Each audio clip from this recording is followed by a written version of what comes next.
Hi welcome to my channel. ఈరోజు వీడియోలో fish curry ఎలా తయారు చేయాలో చూపిస్తున్నాను.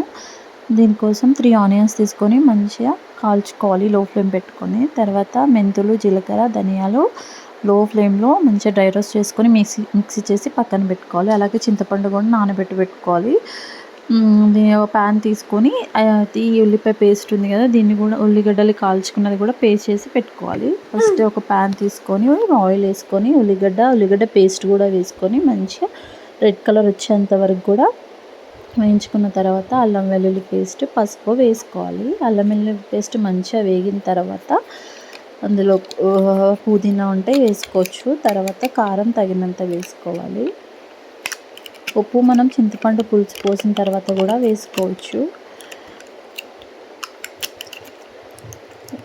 చింతపండుని మనకు ఎంత గ్రేవీ కావాలనుకుంటున్నామో అంత వేసుకోవాలి. తర్వాత ఉప్పు కూడా యాడ్ చేసుకోవాలి. ధనియాలు, మెంతులు, జీలకర్ర పొడి పేస్ట్ చేసుకున్నాం కదా, అది కూడా ఇందులోనే యాడ్ చేసేసుకోవాలి. మంచిగా మరిగిన తర్వాత ఫిష్ ముక్కలు కూడా వేయాలి. చాలా తొందరగా అయిపోతుంది. అవి ఉడికిన తర్వాత పైకి వచ్చేస్తాయి అన్నమాట. Thanks for watching.